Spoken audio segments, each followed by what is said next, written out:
Hello दोस्तों, welcome to Siddhi Punjab. So इस video च we are going to discuss the current affairs related to your 6th and 7th June. ਜਿਹੜੇ ਵੀ important current affairs ਹੈ ਸਾਡੇ civil services ਦੇ examination ਉਹ ਸਾਰੇ ਕਵਰ ਕਰਾਂਗੇ।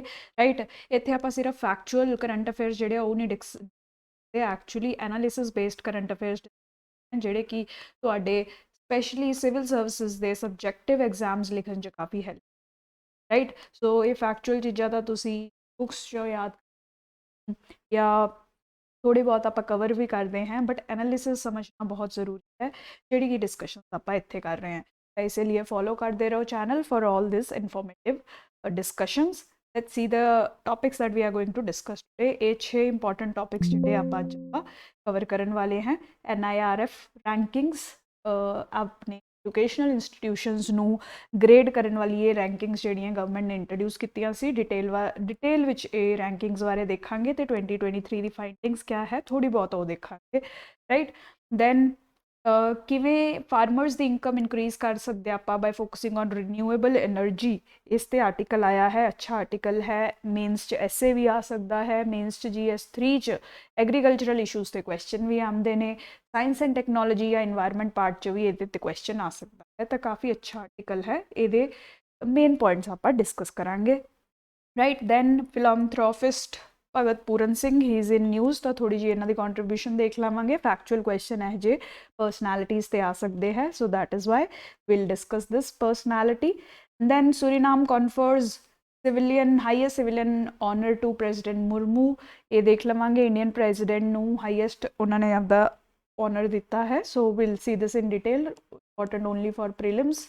राइट, दैन क्लाइमेट चेंज का इंपैक्ट लोगों ते क्या हो रहा है, इस नाल रिलेटेड नवी report CSC centre for science and environment ने प्रेजेंट की है, showcasing how climate change is impacting the way citizens are living in India. किमें डिसप्लेसमेंट इंटरनल माइग्रेशन क्रिएट कर रहा है। बहुत ही इंपॉर्टेंट टॉपिक है क्लाइमेट चेंज के एसेज के आंसर्स लिखने लिए। We will see that society के पार्ट च भी क्वेश्चन आ सकता है। तो in society part also they can ask you the impacts that climate change is having on the social setup of Punjab। ठीक है, ये बहुत ही अच्छा क्वेश्चन है। I would like you all to write this, discuss the impacts of climate change on the social life of people of Punjab। Right, इस तरीके के questions very highly likely है GS1 चाहे जो क्वेश्चन आते हैं अर्बनाइजेशन ते पंजाब दी अर्बनाइजेशन ते ऑलरेडी क्वेश्चन आ चुका है। राइट, सो इस तरीके के क्वेश्चन आ सकते हैं, बहुत ही हाई प्रोबेबिलिटी है। इस क्वेश्चन लिखने की कोशिश करो। You can share your answers with me, contact you already know description box विच भी लिखा हुआ है। You can share your answers here, I will give you the feedback. Right, let's start with our first topic NIRF ranking. ये जी NIRF ranking क्या है, अगर यदि फुल फॉर्म देखिए नैशनल इंस्टीट्यूशनल रैंकिंग फ्रेमवर्क। ठीक है, तो पूरी कंट्री दी पूरी नेशन के जिन्ने एजुकेशनल इंस्टीट्यूशनस है उन्होंने रैंकिंग दी जाती है। मतलब केड़ा बेस्ट इंस्टीट्यूशन है, उस तो बाद केड़ा आ रहा है। इस तरीके नाल तुसी समझो कि यूनिवर्सिटी कॉलेजेस नू इंडिया दे रैंकिंग दी जाती है। 2015 विच यह इनीशिएटिव तुसी कह सकते हो लॉन्च होया सी। बेसिकली उदों ministry of human resource development ने लॉन्च किया सी, which is now ministry of education itself. ठीक है, इनू रीनेम कर दिता गया सी, रिस्ट्रक्चरिंग हुई सी। Now we do not have ministry of human resource development, rather ministry of education ही है। राइट, सो इसने 2015 विच यह NIRF फ्रेमवर्क लॉन्च किया सी to rank India's universities and colleges. Right, this is basically meant to foster competitive spirit. ठीक है, इन्ना सारी यूनिवर्सिटीज़ जो आप कॉम्पीटिशन क्रिएट करांगे they will feel like doing more to get better rank. जिमें आप कोशिश करते हैं कॉम्पीटिशन की हीट विच भी परफॉर्म बैटर, सेम प्रोसीजर इत्थे यूज़ करने की कोशिश की जा रही है to foster competitive spirit to improve the performance of educational sector in India. ये बेसिकली ये परपस है इसका। राइट, हुण किहड़े पैरामीटर्स है जिन्हां ते जज हुंदी है यूनिवर्सिटीज़ की परफॉर्मेंस। तो बेसिकली 6 पैरामीटर्स NIRF विच यूज़ किए जाते हैं। प्लीज़ लर्न दिस, प्रीलिम्स च क्वेश्चन आने की पॉसिबिलिटी हाई रहिंदी है। ऐसे जे इंडाइसिस ते यह जे फ्रेमवर्क्स से काफ़ी क्वेश्चन आते हैं। तो मैं तुहाडे लई इत्थे निमोनिक भी बनाया है। फ्रूटी तो सबने पीती ही होएगी। फ्रूटी ਦਾ ਐਫ ਰਿਪਲੇਸ ਕਰਕੇ ਕਰ ਦੇਣਾ ਆਪਾਂ ਪ੍ਰੂਟੀ, ਤੇ ਪ੍ਰੂਟੀ ਤੋਂ ਯਾਦ ਰੱਖਣਾ ਹੈ। ਪੀ ਦਾ ਮਤਲਬ ਹੈ ਪਰਸੈਪਸ਼ਨ, परसैप्शन पहला पैरामीटर है। परसैप्शन का मतलब है कि लोग किवें देख रहे हैं उस यूनिवर्सिटी नूं। जिवें अगर मैं तुहानूं पुछां कि पंजाब यूनिवर्सिटी चंडीगढ़ बारे तुसीं की सोचदे हो, and then I ask you Baba Farid university Bathinda बारे तुसीं की सोचते हो, that is your perception. Usually people will say that Punjab University is a better university than Baba Farid University. ज़्यादा opportunities है, better teaching है, better placements है, ठीक है, तुसीं आपदे आपदे arguments दे सकते हो। तो usually the perception would be better of Punjab University। ਤਾਂ first parameter ਜਿਹੜਾ यूज ਹੁੰਦਾ वो है perception। second parameter यूज ਹੁੰਦਾ है research, कितनी ज़्यादा क्वालिटी रिसर्च हो रही है किसी यूनिवर्सिटी च, किसी कॉलेज च, उस दे बेसिस ते रैंकिंग की जाएगी। दैन आउटकम्स क्या है यूनिवर्सिटी दे, उस यूनिवर्सिटी या उस कॉलेज तो ਜਿਹੜੇ ਬੱਚੇ ਨਿਕਲ ਰਹੇ ਨੇ ਉਹਨਾਂ ਦਾ ਕਰੀਅਰ ਫਿਊਚਰ 'ਚ ਕਿਹ ਜਾ ਰਿਹਾ ਹੈ, ਉਹ ਸੁਸਾਇਟੀ ਨੂੰ ਕੰਟਰੀਬਿਊਟ ਕਰ ਰਹੇ ਹੈ, ਕੰਟਰੀ ਦੀ ਇਕੋਨਮੀ ਨੂੰ ਕਿਸ ਤਰੀਕੇ ਨਾਲ ਕੰਟਰੀਬਿਊਟ ਕਰ ਰਹੇ ਹੈ, ਆਊਟਕਮਸ ਬੇਸਿਕਲੀ ਰਿਜ਼ਲਟਸ ਵਗੈਰਾ ਕਿਸ ਤਰੀਕੇ ਦੇ ਆ ਰਹੇ ਨੇ, ਇਸ ਦੇ ਬੇਸਿਸ ਤੇ ਜਜਮੈਂਟ ਹੁੰਦੀ ਹੈ, ਰਾਈਟ। ਦੈਨ ਆਊਟਰੀਚ, कि जिहड़ी यूनिवर्सिटी है वो बाहरले देशों विच भी रीच कर पा रही है या नहीं, right. Then T, right, next parameter is T, basically related to teaching quality कह जी है।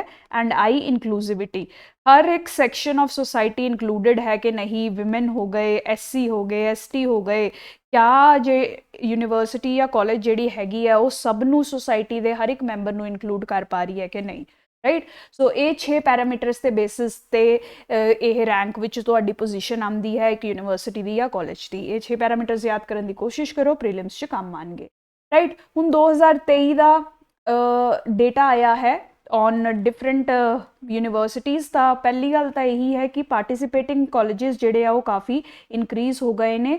पहला 7000 के अराउंड सी, बट इस साल ये 8600 तो भी ज़्यादा हो गए ने। That means more and more universities and colleges they are willing to register themselves for this competitive spirit, right. इस तो बाद पंजाब एग्रीकल्चरल यूनिवर्सिटी अपनी इंपॉर्टेंट यूनिवर्सिटी है, यदी अगर आप परफॉर्मेंस देखिए तो काफ़ी इंप्रूव हुई है, राइट। लुधियाना विच ये यूनिवर्सिटी आप सबनों पता है पंजाब लिए काफ़ी प्राउड मूवमेंट है कि पंजाब की यह यूनिवर्सिटी ने फर्स्ट 100 विच रैंक हासिल कर ली है। 74th यदि ओवरऑल पोजीशन है। अगर यूनिवर्सिटीज़ दे विच देखिए तो 54th है, ठीक है। ओवरऑल का मतलब है यूनिवर्सिटी कॉलेजेस हर टाइप की एजुकेशनल इंस्टीट्यूट नूं मिला के यदि 74th है, बट अगर यूनिवर्सिटीज़ च देखिए तो यदि 54 है।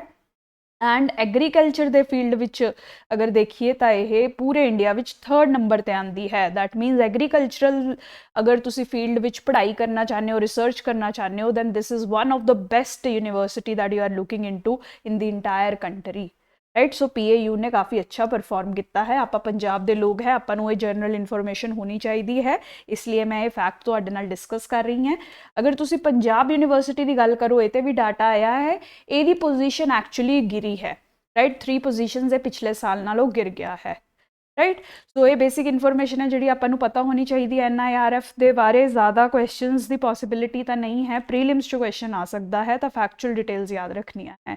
13 कैटेगरीज च इन्हें यूनिवर्सिटीज़ नूं रैंकिंग देनी होंदी है। कैटेगरीज मतलब medical colleges, engineering colleges, pharmacy के कॉलेजेस, लॉ के कॉलेजेस, इस तरीके नाल 13 कैटेगरीज च ये रैंकिंग प्रोड्यूस करती है, ओवरऑल रैंकिंग भी दिंदी है इंडिया के एजुकेशनल सिस्टम्स, ठीक है जी। That is all. Second topic देखो, एक आर्टिकल आया सी, पूरा एडिटोरियल टाइप्स आर्टिकल है, जिस विच राइटर जिहड़ा है ये कहना चाह रहा सी कि अगर इंडिया विच रिन्यूएबल एनर्जी नूं पुश किया जाए तो ना तो आपां क्लीन लिविंग, क्लीन इन्वायरमेंट नूं प्रमोट करांगे, आपदे सस्टेनेबल डेवलपमेंट गोल्स नूं अचीव करांगे, but we can also help the farmer earn additional income, या we can create additional income source for farmers if we are using more and more renewable energy, right। तो किवें renewable energy farmer की income वधा सकता है, उहदे लई 2-3 examples writer ने दित्तियां जिहड़ियां आपां पढ़ लवांगे, अपने आंसर्स लिखण च काम आउणगियां, राइट। उस तो पहला कुछ डाटा भी सी इस आर्टिकल जिहड़ा तुसीं यूज कर सकते हो। Data basically on the renewable energy already in India. India जिहड़ा है 3rd लार्जेस्ट प्रोड्यूसर बन चुका है रिन्यूएबल एनर्जी का, right. Renewable sources of energy ਜਿਵੇਂ ਕਿ solar energy, wind energy, geothermal energy, ਇਹ ਜੀ ਬਾਇਓ એનર્ਜੀ, ਇਹ ਜੀ ਸੋਰਸਿਸ ਆਫ એનર્ਜੀ ਤੋਂ ਇੰਡੀਆ 3rd ਲਾਰਜੈਸਟ ਪ੍ਰੋਡਿਊਸਰ ਬਣ ਗਿਆ ਹੈ। ਸਾਡੀ 40% એનર્ਜੀ ਜਿਹੜੀ ਹੈ ਉਹ ਨॉन ਫੋਸਿਲ ਫਿਊਲ ਤੋਂ ਆ ਰਹੀ ਹੈ।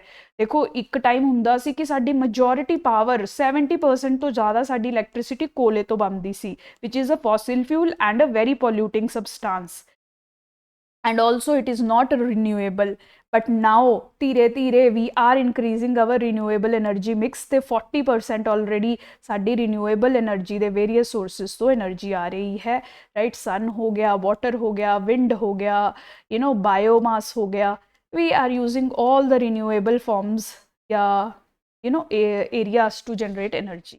ਠੀਕ ਹੈ, ਇਹ ਡਾਟਾ ਜਨਰਲੀ ਕੰਮ ਆਏਗਾ ਤੁਹਾਡੇ, ਅਲੱਗ ਤੋਂ ਲਿਖ ਕੇ ਰੱਖੋ ਰਿਨਿਊਏਬਲ એનર્ਜੀ ਦਾ ਟੌਪਿਕ ਬਣਾ ਕੇ ਉਹਦੇ ਵਿੱਚ, right? Now how can renewable energy ਨੂੰ push ਕਰਨਾ, how can it help increase farmer income, right? ਤਾਂ ਸਭ ਤੋਂ ਪਹਿਲਾ ਐਗਜ਼ਾਮਪਲ ਹੈ ਇਹਦੀ ਜਿਵੇਂ ਕਿ ਬਾਇਓਮਾਸ। ਦੇਖੋ ਫਾਰਮਰ ਜਿਹੜਾ ਹੈ ਆਪਦੇ ਖੇਤ ਵਿੱਚ ਬਹੁਤ ਸਾਰਾ ਬਾਇਓਮਾਸ ਉਗਾਉਂਦਾ ਹੈ। ਬਾਇਓਮਾਸ ਕਿਆ ਹੁੰਦਾ ਹੈ, ਜਿਵੇਂ ਕਿ ਐਗਰੀਕਲਚਰਲ ਕ੍ਰੌਪਸ ਹੋ ਗਈਆਂ, ਜਿਵੇਂ ਕਿ ਸਟਬਲ ਹੋ ਗਿਆ, ਠੀਕ ਹੈ, ਪਰਾਲੀ ਜਿਹੜੀ ਆਪਾਂ ਕਹਿੰਦੇ ਹੈ, ਜਾਂ ਐਨੀਮਲ ਦੇ ਬਾਈ ਪ੍ਰੋਡਕਟਸ ਹੋ ਗਏ, ਜਾਂ ਪਲਾਂਟਸ ਦੇ ਬਾਈ ਪ੍ਰੋਡਕਟਸ ਹੋ ਗਏ। ਇਸ ਤਰੀਕੇ ਨਾਲ ਬਾਇਓਮਾਸ, ਰਾਈਟ, ਜਿਹੜਾ ਬਾਇਓਮਾਸ ਹੈ ਉਹ ਕਾਫੀ ਹਾਈ ਫਾਰਮਰ ਜਿਹੜਾ ਹੈ ਜਨਰੇਟ ਕਰਦਾ ਹੈ, ਆਰਗੈਨਿਕ ਮੈਟਰ ਕਾਫੀ ਜਨਰੇਟ ਕਰਦਾ ਹੈ। ਹੁਣ ਅਗਰ ਇਸ ਬਾਇਓਮਾਸ ਨੂੰ ਇਲੈਕਟ੍ਰਿਸਿਟੀ ਪ੍ਰੋਡਿਊਸ ਕਰਨ ਲਈ ਯੂਜ਼ ਕੀਤਾ ਜਾਵੇ then we will be creating renewable energy, right? ਤੇ ਰੀਨਿਊਏਬਲ એનર્ਜੀ ਜਦੋਂ ਇਹ ਆਪਾਂ ਇਹਨਾਂ ਤੋਂ ਬਾਇਓਮਾਸ ਲੈ ਰਹੇ ਹਾਂ ਫਾਰਮਰ ਤੋਂ, that means we will pay them also for giving this their waste products to us, right? so ਆਪਾਂ ਫਾਰਮਰ ਤੋਂ ਐਕਚੁਅਲੀ ਫਾਰਮਰ ਦੇ ਐਗਰੀਕਲਚਰ ਤੋਂ ਬਣ ਰਹੇ ਸਬਸਟੈਂਸ ਨੂੰ ਲੈ ਕੇ ਫਾਰਮਰ ਨੂੰ ਪੇ ਕਰਾਂਗੇ, ਮੀਨਸ ਫਾਰਮਰ ਇਨਕਮ ਇਨਕਰੀਜ਼ ਕਰਾਂਗੇ ਐਂਡ ਰੀਨਿਊਏਬਲ એનર્ਜੀ ਜਨਰੇਟ ਕਰਾਂਗੇ, right? That is first example.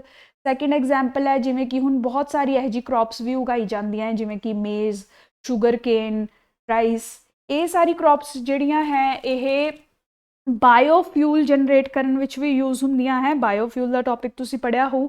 ਦੇਖੋ ਇੱਕ ਤਾਂ ਹੋ ਗਿਆ ਵੇਸਟ ਸਬਸਟੈਂਸਿਸ ਫਾਰਮਰ ਦੇ, ਜਿਵੇਂ ਕਿ ਸਟਬਲ, ਇੱਕ ਹੋ ਗਿਆ ਕਿ ਉਹ ਕ੍ਰੌਪਸ ਹੀ ਇਹੋ ਜਿਹੀਆਂ ਗਰੋ ਕਰ ਰਿਹਾ ਜਿਹੜੀਆਂ ਕਿ ਬਾਇਓਫਿਊਲ 'ਚ ਯੂਜ਼ ਆਉਂਦੀਆਂ ਹੈ। ਬਾਇਓਫਿਊਲ ਜਿਹੜਾ ਆਪਾਂ ਡੀਜ਼ਲ ਪੈਟਰੋਲ ਨਾਲ ਮਿਕਸ ਕਰਕੇ ਗੱਡੀਆਂ 'ਚ ਪਾਉਣ ਲੱਗ ਗਏ ਹੈ ਅੱਜ ਕੱਲ੍ਹ, ਰਾਈਟ? ਸੋ ਇਸ ਕ੍ਰੌਪਸ ਨੂੰ ਵੀ ਅਗਰ ਗਰੋ ਕਰੇਗਾ ਫਾਰਮਰ ਤਾਂ ਉਹਨੂੰ ਐਡੀਸ਼ਨਲ ਇਨਕਮ ਮਿਲੇਗੀ, ਰਾਈਟ? ਈਜ਼ੀ ਬਾਇਰ ਹੋਏਗਾ। ਗਵਰਨਮੈਂਟ ਜਿਹੜੀ ਆ ਉਹ ਚਾਹੁੰਦੀ ਹੈ ਕਲੀਨ ਫਿਊਲ ਨੂੰ ਪ੍ਰਮੋਟ ਕਰਨਾ, ਤਾਂ government will buy all the crops that farmer is producing, right? ਇਸ ਤਰੀਕੇ ਨਾਲ ਵੀ biofuel for blending with petroleum and diesel ਅਗਰ ਆਪਾਂ ਪ੍ਰੋਡਿਊਸ ਕਰਦਾ ਹੈ farmer, again farmer will earn income. ਇਸੇ ਤਰੀਕੇ ਨਾਲ ਸੋਲਰ એનર્ਜੀ ਤੋਂ ਵੀ ਕਾਫੀ ਤਰੀਕੇ ਨਾਲ ਇਨਕਮ ਜਨਰੇਟ ਕਰ ਸਕਦਾ ਹੈ ਫਾਰਮਰ। ਕਿਵੇਂ? ਫਸਟ ਤਰੀਕਾ ਹੈ ਕਿ ਦੇਖੋ ਫਾਰਮਰ ਕੋਲ ਕਈ ਵਾਰ ਬਹੁਤ ਸਾਰੀ ਲੈਂਡ ਪਈ ਹੁੰਦੀ ਹੈ ਜਿਹੜੀ ਕਿ ਜ਼ਿਆਦਾ ਉਪਜਾਊ ਨਹੀਂ ਹੁੰਦੀ, that is not producing much crops to the farmer. So farmer ਕਿਆ ਕਰ ਸਕਦਾ ਹੈ, it can rent out this land for setting up solar power plants, ठीक है? ਇੱਥੇ solar power plants government ਲਗਾ ਸਕਦੀ ਹੈ to provide you know electricity to the consumers and in return it will pay rent to the farmer which will act as an additional source of income for the farmer, right? ਇਸੇ ਤਰੀਕੇ ਨਾਲ farmer ਕਿਆ ਕਰ ਸਕਦਾ ਹੈ, farmer ਦੇ ਜ਼ਮੀਨ 'ਤੇ ਆਪਾਂ ਸੋਲਰ ਪੰਪਸ ਲਗਾ ਸਕਦੇ ਹਾਂ ਰਾਦਰ ਦੈਨ ਜਿਹੜੇ ਪੈਟਰੋਲ ਡੀਜ਼ਲ 'ਤੇ ਚੱਲਣ ਵਾਲੇ ਪੰਪਸ ਹੈ। ਸੋਲਰ ਪੰਪਸ ਜਦੋਂ ਆਪਾਂ ਲਗਾਵਾਂਗੇ ਓਬਵੀਅਸਲੀ ਕੋਸਟ ਘੱਟ ਜਾਣਗੀਆਂ, ਬਿਜਲੀ ਦਾ ਕੋਸਟ, ਇਲੈਕਟ੍ਰਿਸਿਟੀ ਕੋਸਟ ਜਿਹੜੀ ਆ ਉਹ ਘੱਟ ਜਾਏਗੀ, ਬਿਕੋਜ਼ ਹੁਣ ਸਾਰੇ ਹੀ ਸੋਲਰ એનર્ਜੀ ਤੋਂ ਹੀ ਪੰਪ ਚੱਲ ਰਹੇ ਨੇ, ਬਿਜਲੀ ਤੋਂ ਨਹੀਂ ਚੱਲ ਰਹੇ ਨੇ, ਰਾਈਟ? ਇਲੈਕਟ੍ਰਿਸਿਟੀ 'ਤੇ ਦੇਖੋ ਬਹੁਤ ਸਾਰੀ ਸਬਸਿਡੀ ਵੀ ਦੇਣੀ ਪੈਂਦੀ ਹੈ ਗਵਰਨਮੈਂਟ ਨੂੰ, ਤਾਂ ਗਵਰਨਮੈਂਟ ਦਾ ਸਬਸਿਡੀ ਵਾਲਾ ਪੈਸਾ ਵੀ ਬਚੇਗਾ, ਰਾਈਟ?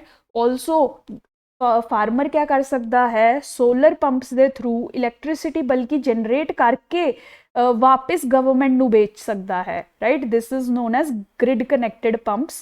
ਇਹ ਜੀ ਵੀ ਟੈਕਨੋਲੋਜੀ ਆ ਗਈ ਹੈ ਕਿ ਤੁਸੀਂ ਆਪਦੇ ਘਰੇ ਚਾਹੇ ਸੋਲਰ ਪੈਨਲਸ ਆਪਦੀ ਛੱਤ ਤੇ ਲਾ ਲਓ ਤੇ ਜਿਹੜੀ ਐਕਸੈਸ ਇਲੈਕਟ੍ਰਿਸਿਟੀ ਬਣ ਰਹੀ ਹੈ ਉਹ ਵਾਪਸ ਤੁਸੀਂ ਗਵਰਨਮੈਂਟ ਨੂੰ ਵੇਚਦੇ ਰਹੋ, right? This is also a possibility now, right?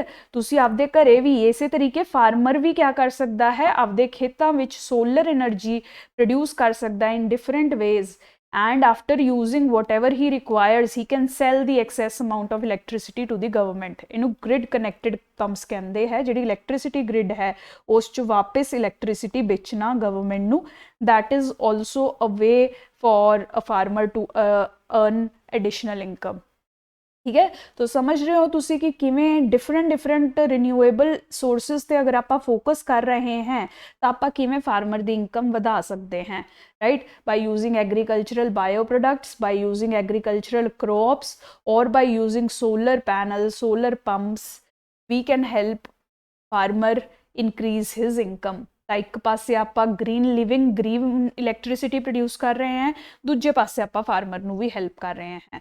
ਤਾਂ ਇਹ ਰਾਈਟਰ ਨੇ ਇਹੀ ਕਿਹਾ ਸੀ ਕਿ ਸਾਨੂੰ ਰਿਨਿਊਏਬਲ એનર્ਜੀ ਨੂੰ ਪੁਸ਼ ਕਰਨਾ ਚਾਹੀਦਾ ਹੈ because this will help our farmer also, right. ਇਹ ਪੁਆਇੰਟਸ ਲਿਖ ਕੇ ਰੱਖੋ, ਆਨਸਰਸ ਐਂਡ ਐਸੇਸ 'ਚ ਯੂਜ਼ ਕਰ ਸਕਦੇ। ਨੈਕਸਟ ਨਿਊਜ਼ ਆਈਟਮ ਹੈ ਫਿਲੰਥਰੋਪਿਸਟ ਭਗਤ ਪੂਰਨ ਸਿੰਘ। ਇਹਨਾਂ ਤੇ ਨਿਊਜ਼ ਆਈ ਸੀ ਤਾਂ ਇਹ ਪਰਸਨੈਲਿਟੀ ਤੇ ਕੁਐਸਚਨਸ ਵੀ ਆ ਸਕਦੇ, ਆਪਾਂ ਇਹਨਾਂ ਨੂੰ ਕਵਰ ਕਰ ਲੈਣੇ ਹੈ। I would also want you people to check out the meaning of this word philanthropist. ये सिनोनिम्स एंटोनिम्स भी देखो बिकॉज सीसैट के पेपर च इंग्लिश सिनोनिम्स मीनिंग्स एंटोनियम्स ये सब आंदा है। तो अगर तुहानू कोई भी डिफिकल्ट वर्ड न्यूज़पेपर विच दिखाई देवे तो नाल दी नाल उहदा मीनिंग चैक कर लो, राइट। फिलंथ्रोपिस्ट का मीनिंग देख लेना है आप। भगत पूरन बारे ये जो तुम इमेज देख रहे हो, ही इज़ एक्चुअली भगत पूरन सिंह जी, ठीक है। इन्हों की अचीवमेंट ये रही है कि यह बहुत ही ਵੱਡੇ ਸੋਸ਼ਲ ਵਰਕਰ ਰਹੇ ਨੇ ਪੰਜਾਬ ਦੇ ਵਿੱਚ ਸਪੈਸੀਫਿਕਲੀ, ਰਾਈਟ। ਸੋਸ਼ਲ ਵਰਕਰ ਰਹੇ ਨੇ, ਜਿਵੇਂ ਕਿ ਮਦਰ ਟੈਰੇਸਾ ਨੂੰ ਦਰਜਾ ਦਿੱਤਾ ਜਾਂਦਾ ਹੈ ਕ੍ਰਿਸਚੀਅਨਿਟੀ ਵਿੱਚ, ਜਿਹੜੀ ਕਿ ਹਰ ਦੁਖਿਆਰੇ ਦੀ ਮਦਦ ਕਰਦੀ ਸੀ, ਡਿਸੇਬਲਡ ਹੋਵੇ, ਬੱਚੇ ਹੋਣ, ਹਰ person who was in need got the assistance from mother Teresa. ਇਸੇ ਲਈ ਉਹਨਾਂ ਨੂੰ ਨੋਬਲ ਪੁਰਸਕਾਰ ਵੀ ਮਿਲਿਆ ਸੀ, ਨੋਬਲ ਪ੍ਰਾਈਜ਼ ਵੀ ਮਿਲਿਆ ਸੀ ਪੀਸ ਦੇ ਸੈਕਟਰ ਵਿੱਚ। ਇਸੇ ਤਰੀਕੇ ਨਾਲ ਭਗਤ ਪੂਰਨ ਨੇ ਵੀ ਬਹੁਤ ਜ਼ਿਆਦਾ ਕੰਟਰੀਬਿਊਸ਼ਨ ਦਿੱਤੀ ਹੈ, ਸਪੈਸ਼ਲੀ ਪੰਜਾਬ ਵਿੱਚ ਸਿੱਖ ਧਰਮ ਦੇ ਲੋਕਾਂ ਨੂੰ, ਜਿੰਨੇ ਵੀ ਜ਼ਰੂਰਤਮੰਦ ਲੋਕ ਸੀ, ਸਪੈਸ਼ਲੀ ਡਿਫਰੈਂਟਲੀ ਏਬਲਡ ਲੋਕ ਸੀ, ਜਿਨ੍ਹਾਂ ਦੇ ਲਿੰਬਸ ਜਿਹੜੇ ਆ ਉਹ ਪ੍ਰੋਪਰਲੀ ਵਰਕ ਨਹੀਂ ਕਰਦੇ ਹੁੰਦੇ, ਉਹਨਾਂ ਸਭ ਲਈ ਕਾਫੀ ਜ਼ਿਆਦਾ ਕੰਟਰੀਬਿਊਸ਼ਨ ਭਗਤ ਪੂਰਨ ਸਿੰਘ ਨੇ ਕੀਤੀ ਹੈ, ਰਾਈਟ। ਇਹਨਾਂ ਨੇ ਡਿਸੇਬਲਡ ਲੋਕਾਂ ਦੀ ਮਦਦ ਕਰਨ ਲਈ ਪਿੰਗਲਵਾੜਾ ਵੀ 1947 ਵਿੱਚ ਖੋਲਿਆ ਸੀ, ਰਾਈਟ।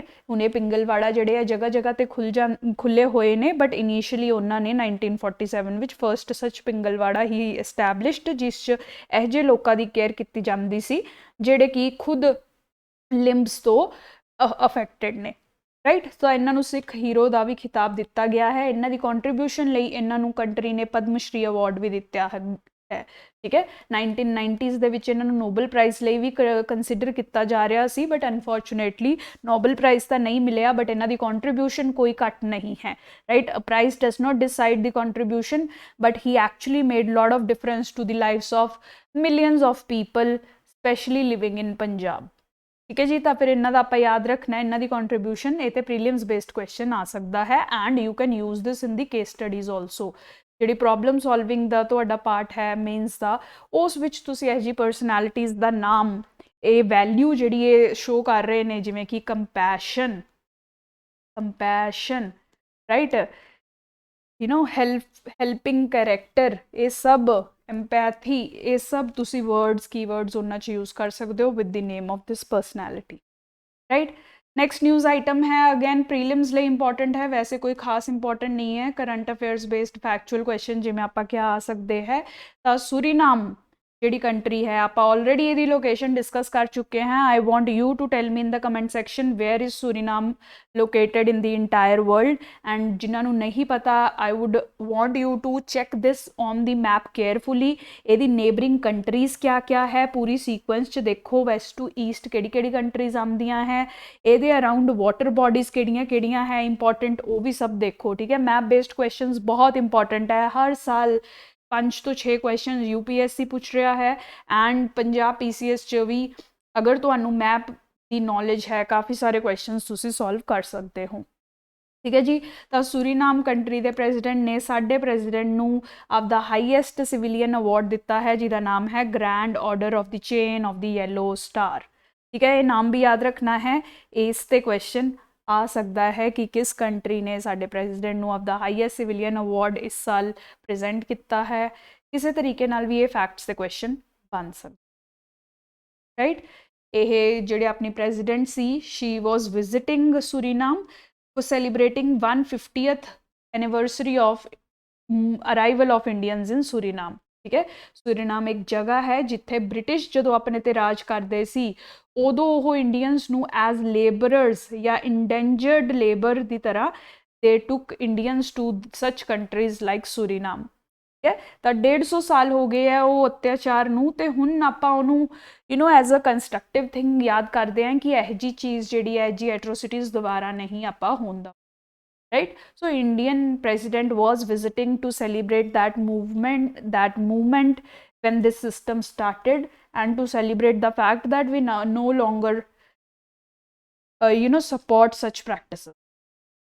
राइट, ये फैक्चुअल इंफॉर्मेशन याद रखो। देन क्लाइमेट चेंज से बहुत ही इंपॉर्टेंट रिपोर्ट आई है by the centre for science and environment, एक इंपॉर्टेंट वड्डा NGO ऑर्गेनाइजेशन है इंडिया की जी कि इन्वायरमेंट के फील्ड में काम कर रहा है। So they have given out this new report state of India's environment 2023। ठीक है, हर साल ऑलमोस्ट ये रिपोर्ट लियाते हैं suggesting how the environment is changing in India. तो इन्हों दियाँ कुछ 5 इंपॉर्टेंट ऑब्जरवेशनस है इस रिपोर्ट दियाँ जिहड़ियां आपां याद रखनियां है। You can write these in your answers to make your answers more impressive. ठीक है, फर्स्ट डेटा ए रिपोर्ट का क्या कह रहा है कि India witnessed 4th highest climate induced internal migration. Internal migration तो आपां क्या समझते हैं? देखो, जब भी कोई भूकंप भूचाल या बाढ़ आती है बहुत सारे लोग जोड़े आपदे घर गवा देंगे है, आपदे बिजनेसिस गवा देंगे है, बहुत सारी डिस्ट्रक्शन जी है देखनी पै सकती है। तो बहुत सारे लोग जोड़े है आपदी हैबैचुअल प्लेस नू छड्ड के they are forced to move out to some new place they have to search their life for. Right, इनू इंटरनल माइग्रेशन कहते हैं। जिमें कि कोस्टल एरियाज च ये काफ़ी ज़्यादा कॉमन होंगी है क्योंकि कोस्टल एरियाज जोड़े है लो लेइंग एरिया स्पैशली जिथे कि पानी समुद्र का हौली हौली वध रहा है। We are seeing sea levels are rising तो जोड़े लो लेइंग एरियाज है वो डुबते जा रहे हैं। तो लोग हुण इत्थे तो नहीं रह सकते, ना इत्थे खेती हो सकती है। So people are moving out, migrating out from such places. This is what is climate induced internal migration. Right, तो रिपोर्ट की कहती है India which 4th highest climate induced migration जी है विटनेस की गई है। ऑलमोस्ट 25 लाख लोग इंडिया दे विच क्लाइमेट चेंज की वजह तो इंटरनली डिसप्लेस्ड ने। ठीक है, क्लाइमेट चेंज की वजह तो जिमें कि आंधी, भूकंप, तूफान, फ्लडिंग, साइक्लोन्स, डस्ट स्टॉर्म्स, इन सब इवेंट्स करके there are 25 lakh people in India who are not living in their home. Right, this is a serious condition. ठीक है, क्लाइमेट चेंज ने इंटरनल माइग्रेशन ही नहीं कराई है but it has claimed over 3000 lives within 1 year. It has also disturbed almost 2 million hectares of crop area. साडे cropping area नू भी इंपैक्ट कर रहा है, साडी इकोनॉमी नू भी इंपैक्ट कर रहा है, साडे सोशल लाइफ नू भी इंपैक्ट कर रहा है। Right, this is how climate change is impacting all of us. Right, and अगर क्लाइमेट चेंज का इंपैक्ट देखा जाए तो नॉर्थ वैसट रीजन तो सब तो ज़्यादा है। पंजाब, हरियाणा, दिल्ली जेडे तुसी कह सकते हो कि फूड बाउल्स ने इंडिया के सारे नाल ज़्यादा अपना अन्न इन्ना स्टेट्स विच भी उगदा है। इन्ना सब तो ज़्यादा क्लाइमेट चेंज का इंपैक्ट देखने को मिल रहा है। राइट, तो ये 5 ऑब्जरवेशनस लिख के रखो, इन्हों तुसी आपदे आंसर्स च लिख सकते हो। जिमें तुहानू डायरैक्ट क्वेश्चन आ सकता है कि what has been the impact of climate change on the life of people in India. तो उस तुसी ये पॉइंट्स यूज़ कर सकते हो। जिमें हुणी मैं तुहानू एक क्वेश्चन भी दिता कि सोशल लाइफ ते पंजाब के लोगों ते क्या इंपैक्ट होया है, उस ये भी लिख सकते हो। ये पॉइंट्स भी लिख सकते हो। इंटरनल माइग्रेशन होंगी है, डेथ होंगी है, क्रॉपिंग एरिया, एग्रीकल्चर ते इंपैक्ट होंगे। राइट, उस ये तुसी रिपोर्ट भी मैंशन कर सकते। That is how you use these datas. Right, थोड़ा देखो लिख के ही ज़्यादा समझ आता है। डाटा आपदे कोल लिख के रखो, जो तुसी आंसर राइटिंग करन लगोगे अपने आप समझ आन लग जाना है कि ये डाटा वगैरह किवें यूज़ करने हैं। राइट, और ये इंपॉर्टेंट काफ़ी होंगे है क्योंकि बहुत सारे बच्चे डाटा मैप्स डायग्राम्स बना के आते हैं जोड़े कि इवेंचुअली आपां नू अच्छे मार्क्स दिलाते हैं। So these are very important, you can not avoid it. Right. Final news item कर लेने विच इज़ अगेन इस ही ऑर्गेनाइजेशन ने जी रिपोर्ट दी है उस होर ऑब्जरवेशनस भी दित्तियां हैं and that is about farmer suicides. ठीक है, इस organization CSC centre for science and environment ने फार्मर सुसाइड्स ते भी डाटा प्रेजेंट किया है। इट हैज़ शोन कि एक साल दे विच ऑलमोस्ट 11,000 फार्मर्स ने सुसाइड किया है इन 2021।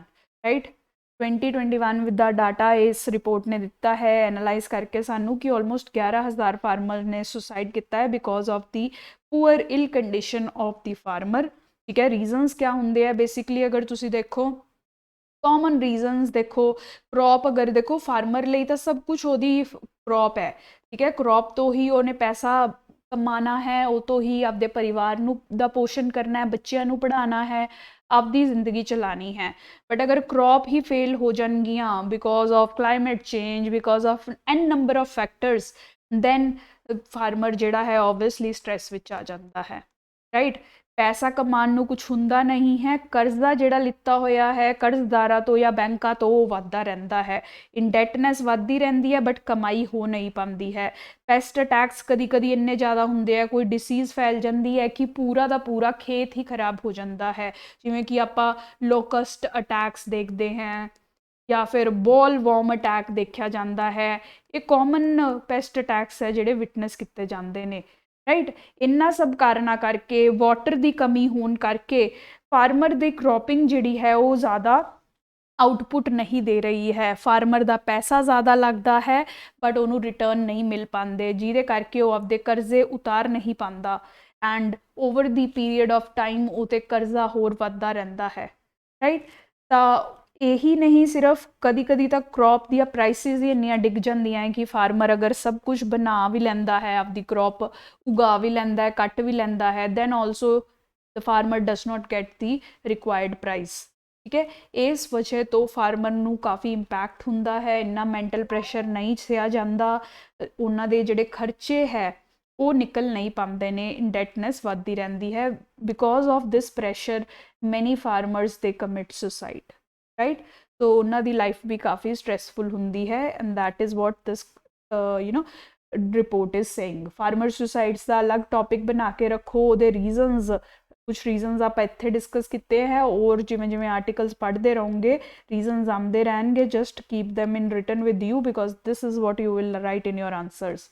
CSC दी फाइंडिंग्स लिखोगे कि 2021 दे विच इन्ने सारे फार्मर सुसाइड्स देखे गए। स्टेट वाइज तुसी ऑब्जर्व करना होवे सब तो ज़्यादा सुसाइड्स महाराष्ट्र विच देखे गए फार्मर सुसाइड्स, फिर कर्नाटका, MP एंड चौथे नंबर पर अपना पंजाब स्टैंड करता है। Right, so there is lot that has to be done by the government. ठीक है, गवर्नमेंट ने क्या सी कि they will double the farmer income, बारी बारी गवर्नमेंट ये क्लेम करती है कि doubling farmer income is their aim, but अगर आप गवर्नमेंट की रिपोर्ट की ही गल करिए जी कि 2023 विच रिलीज़ हुई सी, तो सिर्फ 2,000 रुपये का इंक्रीज़ होया है फार्मर की इनकम विच, डबल तक कितों भी नहीं हुई है, जस्ट 2,000 रुपया। अगर 2015 ਦੇ ਵਿੱਚ फार्मर की इनकम मंथली इनकम 8,000 ਦੇ ਲਵੇ ਸੀ ਤਾਂ ਹੁਣ 2018 ਦੇ ਵਿੱਚ ਆ ਕੇ ਉਹ 10,000 ਦੇ ਲਵੇ। Right, so there is a lot to be done to make farming remunerative for the farmer, farming ताकि फार्मर ਨੂੰ कोई रिटर्नस प्रोवाइड कर सके, ये ਲਈ हजे गवर्नमेंट ने बहुत कुछ करना। ਤਾਂ स्टैप्स क्या ले सकती है गवर्नमेंट फ्यूचर 'ਚ चल के, एक तो जिन्नियां भी स्कीम गवर्नमेंट दियां पॉलिसीज़ चल रही उन्होंने अच्छे तरीके नाल इंप्लीमेंट किया जाए। राइट, ये नहीं है कि आप स्कीमां ते स्कीमां बनाई जाने हैं बट जो इंप्लीमेंटेशन करनी है तो उत्थे करप्शन है या लूप होल्स है या फार्मर को फायदा ही नहीं पहुँच रहा है। Right, so this situation has to be avoided. Right, then confidence building measures should be there. देखो फार्मर नू सहारा देना बहुत ज़रूरी है, फार्मर जिहड़ा है वो फाइनैंशियल स्ट्रैस की दे थ्रू गुजर रहा है, तो गवर्नमेंट ਲਈ ਇਹ बहुत ज़रूरी है कि ਉਹਨੂੰ ਇਹ सहारा दिता जाए कि ਤੁਹਾਡੀ कोई भी कंडीशन आ जाए, चाहे क्लाइमेट चेंज करके, चाहे बारिशां करके, चाहे तूफान करके, अगर ਤੁਹਾਡੀ क्रॉप खराब हो रही है, we are there to help you. Do not take the extreme step of committing suicide. ठीक है, यह जिहा कॉन्फिडेंस आना चाहिए फार्मर च कि अगर साडी क्रॉप नूं कुछ हो भी जाता है तो साडी गवर्नमेंट है सानू साथ देने लई, राइट। तो इंश्योरेंस स्कीम जिहियां स्कीम्स नूं पक्का करना ते उहनूं अच्छे तरीके नाल डिलीवर करना बहुत ज़रूरी है। ठीक है जी, ये पॉइंट्स लिख के रखो, these all will help you answering lot of question. Agriculture जिहड़ा है बहुत ही इंपॉर्टेंट टॉपिक है, चाहे यूपीएससी होवे चाहे पीपीएससी होवे। पीपीएससी च हर साल एक ऐसे तो एग्रीकल्चर के किसी टॉपिक ते आंदा ही आंदा है, ते GS3 विच भी काफ़ी क्वेश्चन आते हैं। Obviously Punjab is a agriculture intensive state, पूरे इंडिया ਲਈ ही एग्रीकल्चर बहुत इंपॉर्टेंट है। तो इसलिए एग्रीकल्चर ते तो जिन्ने टॉपिक आते जान ਉਹਦੇ शॉर्ट नोट्स ਜਿਹੜੇ ਆ ਬਣਾ ਕੇ ਰੱਖੀ ਜਾਓ। ਜਿਵੇਂ ਫਾਰਮਰ ਨੋਟ ਸੁਸਾइड्स ਇੱਕ ਟੌਪਿਕ ਹੋ ਗਿਆ, ਉੱਤੇ ਤੁਹਾਨੂੰ ਕਾਫੀ ਸਾਰਾ ਡਾਟਾ ਅੱਜ ਮਿਲ ਗਿਆ। ਜਦੋਂ ਕਦੀ ਹੋਰ ਆਏਗਾ ਉਹ ਇਹ ਤੇ ਸੇਮ ਡਾਟਾ ਆਪਾਂ ਪੁਆਇੰਟਸ ਐਡ ਕਰ ਲਾਂਗੇ। ਸਿਮਿਲਰਲੀ ਤੁਹਾਨੂੰ ਇੱਥੇ climate change the impact on agriculture ਮਿਲ ਗਿਆ ਹੈ। you can write this point in that, right। ਉਸ ਤੋਂ ਉੱਤੇ ਆਪਾਂ ਇਹ ਰੀਨਿਊਏਬਲ એનર્ਜੀ ਤੇ ਐਗਰੀਕਲਚਰ ਦੇ ਰਿਲੇਸ਼ਨ ਨੂੰ ਆਪਾਂ ਡਿਸਕਸ ਕੀਤਾ ਹੈ, ਇਹ ਤੇ ਵੀ ਡਾਇਰੈਕਟ ਕੁਐਸਚਨ ਆ ਸਕਦਾ ਹੈ, ਰਾਈਟ। ਸੋ ਇਸ ਤਰੀਕੇ ਨਾਲ ਤੁਸੀਂ ਟੌਪਿਕ ਵਾਈਜ਼ ਨੋਟਸ ਬਣਾ ਕੇ ਰੱਖਣੇ ਆ, that will help you, right। this is all for this discussion। if you have any doubt, query या कोई भी दुविधा तुसी फेस कर रहे हो, just message me on this number। I am there to help you। you need to know about anything, तुसी courses जानने हैं कित्थों लइए कित्थों पढ़िए, you just message me, I'll be there to help you, right। thank you so much for joining।